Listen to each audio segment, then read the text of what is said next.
In June 1922, Hazel Burns and her husband, Henry Burns, both took a weekend trip from their home in Cleveland, Ohio, to their summer home in Mentor, Ohio. While there, the two fought bitterly, with Hazel accusing Henry of cavorting with a local woman behind her back. The following morning, Hazel went to the woman's house to confront her, despite Henry's insistence that he had done nothing wrong. That was the last day Hazel Burns would be seen alive. From the South Shore of Lake Erie, this is Great Lakes True Crime.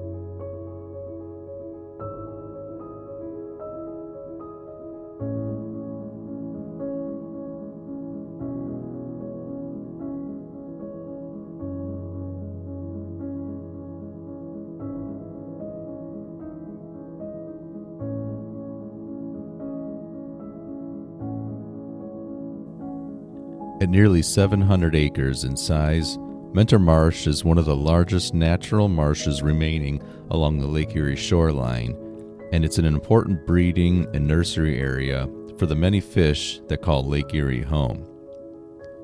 The marsh has been designated as a national natural landmark by the National Park Service since 1966, as it is one of the most species-rich sites on the Great Lakes shoreline. It has also been designated as an important birding area by the National Audubon Society. The marsh is located in Lake County, about 30 miles east of the city of Cleveland. For regular listeners of the show, you may recall that this is not our first visit to Lake County. Episode 48, The Ghost Cat of Fairport Harbor, took place in Lake County, as did Episode 2, The Kirtland Cult Killings.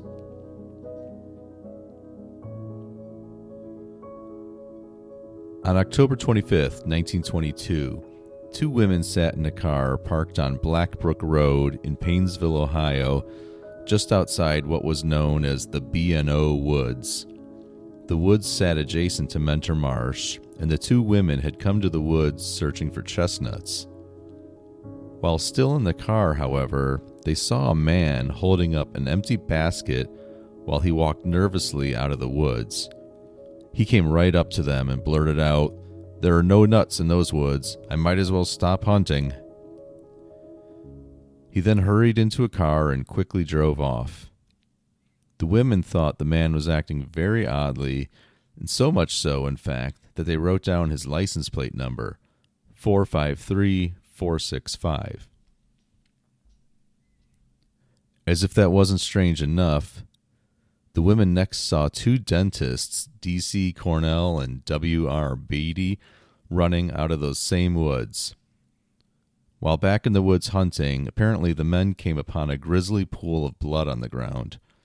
Right after seeing the blood, the two dentists found a blue felt hat, a pair of glasses, and an unspent .22 caliber cartridge on the floor of the woods. All of the items were covered in blood. The two men spoke with the women briefly and then went to the Lake County Sheriff's Office to report what they had found.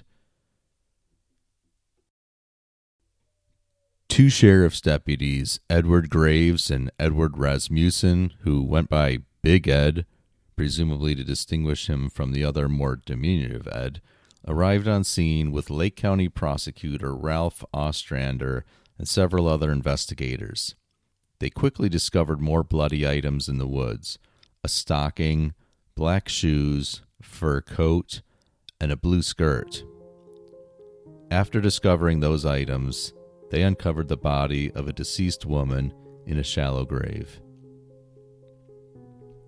The body had been placed on its side with limbs pushed tightly together, as if someone had tried to conceal the entire body in the grave. Without going into details, it was obvious to the officers that the woman had been badly beaten and most of her clothing had been removed. A trail of blood could be seen for about 175 feet to the nearest road. Some jewelry was found nearby. Later, an autopsy would show that the woman had been buried while likely unconscious but still alive. This was about as brutal a murder as can be imagined.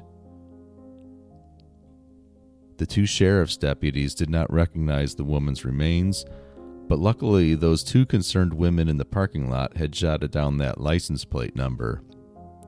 The license plate was tracked down and found to have been registered to a man named Henry Burns, who lived at 4152 Lorraine Avenue on the near west side of Cleveland. Police obviously wanted to talk to Henry about their findings, and roadblocks were set up in the Cleveland area near his home. Police also went directly to Henry's home looking for him, only to find it empty. Local police were well acquainted with Henry Burns, however, and only a couple days later, he was picked up at the popcorn stand that he operated on West 25th Street, across from Cleveland's famous West Side Market. While interviewing Henry, investigators showed him the bloody clothing and jewelry that was discovered near Mentor Marsh. They also gave Henry the news that Hazel had been beaten to death. His reaction to the news was very surprising. What was surprising about Henry's reaction is that he showed no surprise. In fact, he really had no reaction at all. The only thing he said in response was a claim that he had last seen her the previous day at the popcorn stand and assumed that she had gone to stay with friends or relatives since that time. Police noticed that Henry's hands were injured and bandaged. When asked why, he was evasive and could not provide a reasonable explanation for that. It was then that Henry Burns was arrested for the murder of his wife. Henry was transported to the Lake County Jail in Paynesville, where he was interrogated in a most aggressive way, to say the least, for 56 straight hours. For much of the interview, Henry was forced to look at photos of his wife's battered body, while the Lake County sheriff and deputies screamed at him. By the time the questioning was over, Henry is said to have been cowering in his jail cell, simply repeating, "I didn't do it," over and over and over. After the initial questioning, Henry was taken to the morgue to look at his wife's body in person. Gruesome photographs were posted in his jail cell.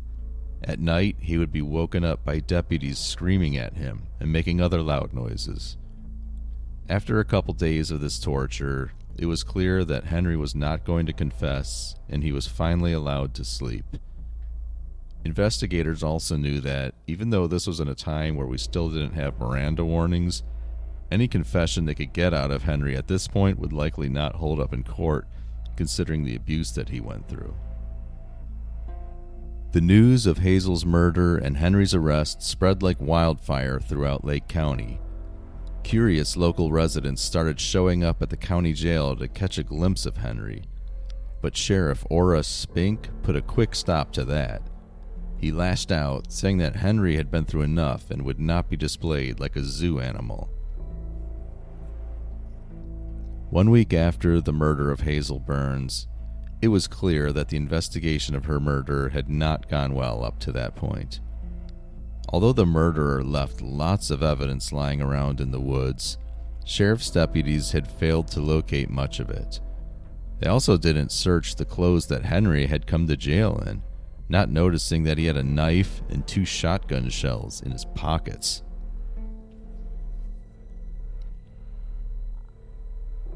Police did find a bloody raincoat button in the area where Hazel's body had been buried, but they didn't find the rest of the coat.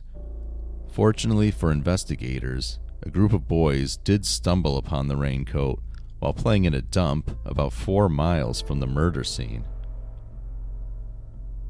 When it comes to searching the crime scene, however, police were substantially outnumbered by curious onlookers. It was estimated that 15,000 people stopped by the scene to have a look, having been enthralled by what newspapers were calling the Marsh Murder. One of these onlookers poked around the shallow grave where Hazel's body had been found. What we call a grave was actually a small pit with a fair amount of water in it, and this curious onlooker took a long stick and started poking around in the water. He must have been a little more thorough or maybe luckier than the sheriff's deputies were, because he actually came across a gun in the grave. The gun found in the grave had 2 unfired bullets in it, but they were both nicked by the hammer. This lined up with the theory police had been going with, that the killer first tried to shoot Hazel, but the gun malfunctioned and he ended up using it to bludgeon her to death instead. That turned out to not be the only significant evidence found in the area, though. Also uncovered in the area were a blood-stained axe, Henry Burns' driver's license, a photo of Hazel, and a blood-stained handkerchief. It's as if the killer wanted to be found. But wait, there's more. After Henry was arrested, police searched his car in Cleveland, but waited 5 days until doing so. This left plenty of time for evidence to be destroyed or lost. It turns out, though, that the car still had plenty of evidence in it. In fact, Henry's car had about 100 separate blood stains in it, some with fingerprints visible in them. There was blood on the steering wheel, the seats, the bumper, the doors, and other areas on both the inside and the outside of the vehicle. And this was all just at Henry's house and car in Cleveland. Remember, Henry and Hazel had their summer cottage in Mentor, which police searched next. At the cottage, they discovered a bloody flashlight in the kitchen and a 50-count box of .32 caliber bullets. Only 3 bullets were missing from the box, with 3 bullets of the same caliber having been found at the murder site.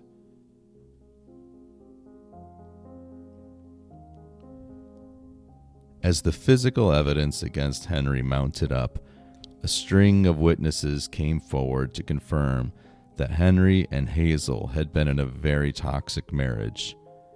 Henry had actually been married twice before, with his first wife having died and the second marriage ending in divorce.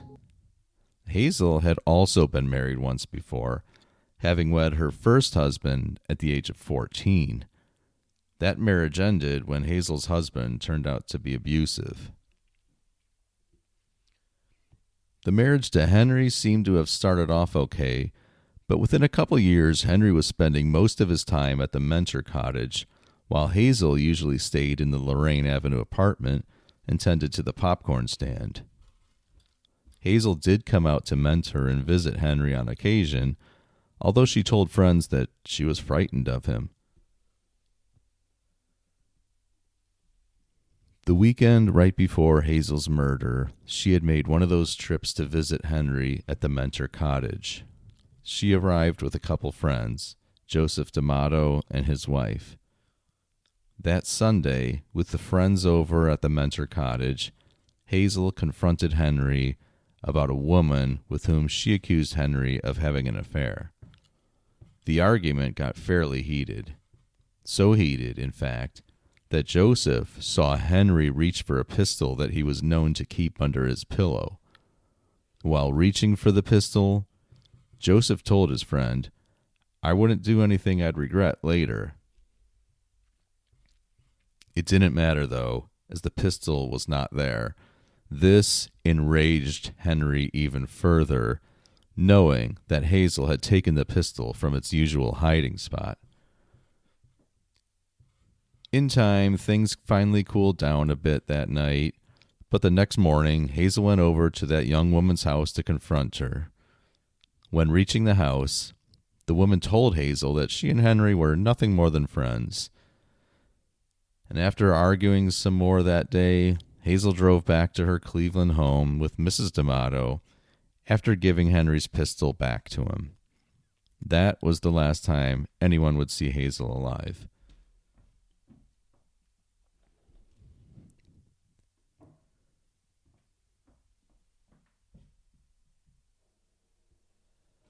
The murder trial of Henry Burns began on February 26, 1923, in Paynesville, Ohio, near Mentor.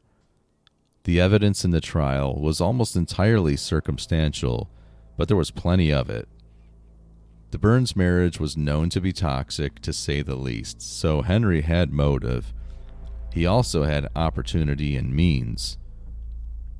The likely murder weapon had been found, along with loads of bloody evidence around the crime scene. As the trial went on, Henry seemed to be bored, staring out the window while the proceedings took place. He did, however, dress very nicely every day, and the courtroom was packed, mainly with women who wanted to catch a glimpse of the so-called wife killer. Prosecutors argued that Henry's murder of Hazel was well planned and carried out mostly according to plan, although very sloppily. This is important because premeditation meant Henry could be found guilty of first-degree murder, and first-degree murder carried a sentence of death by electric chair at that time in Ohio.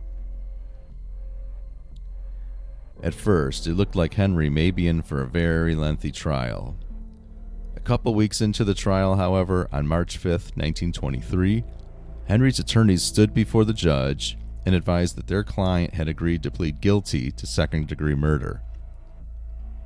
The Lake County prosecutor accepted the plea agreement, and Judge Reynolds immediately sentenced Henry Burns to life in prison. His sentence also included 2 days per month in solitary confinement and 3 days a week doing hard labor.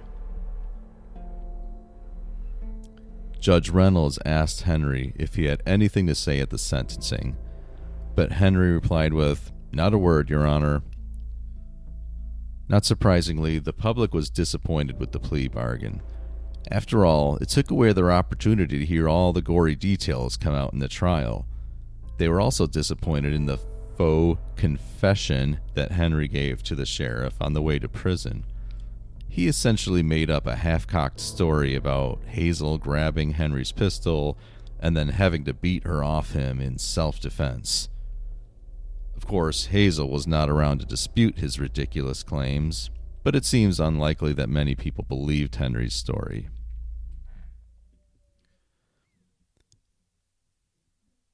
The body of Hazel Burns was brought to her hometown of Zanesville, Ohio, on the night of Friday, October 27th, 1922, and she was laid to rest 2 days later.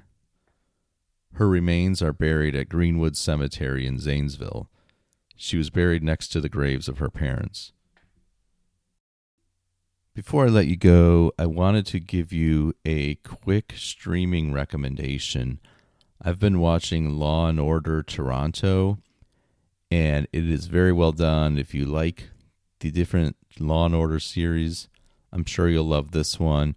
Also, it's got some familiar faces in it. Kathleen Monroe, who played Annabelle on a few episodes of Republic of Doyle, is one of the main characters. Also, Karen Robinson, who played Ronnie in Schitt's Creek, is also on there. Definitely check it out if you can, although I'm not sure if it's streaming anywhere officially outside of Canada yet. I know it's on City TV in Canada, but I'm sure it will be available on some of the streaming services soon, if it's not already. And that is it for this episode of Great Lakes True Crime. You can say hi to us on Facebook and Twitter. Just search for Great Lakes True Crime. You can also check out the show notes for sources and more information. Please send any thoughts or case suggestions to greatlakestruecrime@gmail.com. And if you like the show, please give us a positive review. That really helps us out. For Great Lakes True Crime, this has been Steve, your host and producer. Thanks for listening, guys.